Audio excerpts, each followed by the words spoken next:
ঠাই দাঁড়িয়ে বলারের মাথার উপর দিয়ে ছক্কা বা উইকেটের চারপাশে আনঅর্থোডক্স সব শট দেখে কি অবাক হচ্ছেন? মিস্টার 360 ডিগ্রির কথা কি মনে পড়ে যাচ্ছে? তাহলে ভুল কিছু করছেন না হয়তো, বা এমন খ্যাপাটে ব্যাটিং এর জন্যই সবে 22-এ পা দেওয়া এই তরুণকে যে ডাকা হয় বেবি এবি নামেই। ব্যাটিং এ যে অবিশ্বাস্য মিল এই দুইজনের। 22 গজে এই দুই সাউথ আফ্রিকান যেন নামেন বলারদের নাইটমেয়ার হিসাবেই। রীতিমতো তাণ্ডব চালান উইকেটের চারপাশে, এমন এমন অদ্ভুত সব শট খেলেন, কনফিডেন্স লাইন দিলেন, সবই হারিয়ে ফেলেন প্রতিপক্ষের সেরা বোলারটাও। অথচ চলতি আইপিএলের শুরুতেও সুযোগ পাননি তিনি। টুর্নামেন্টের মাঝপথে আরেক খেলোয়াড় ইনজুরিতে পড়ায় চেন্নাইয়ের ডেরায় ফেরার সুযোগ হয় তার।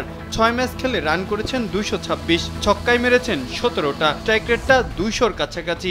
চেন্নাইয়ের ভঙ্গুর ব্যাটিংয়ে একাই যেন প্রতিরোধের দেওয়াল দাঁড় করিয়েছিলেন তিনি। তবে দলের ব্যর্থতায় হয়তো আড়ালেই পড়ে যাবে তার এমন পারফরমেন্স। তবে নিজের আগমনী বার্তাটা বিশ্বকে দিয়ে রাখলেন তিনি। ডিভিলিয়ার যেন পুনরায় আসছেন 22 গজে রাজত্ব করতে।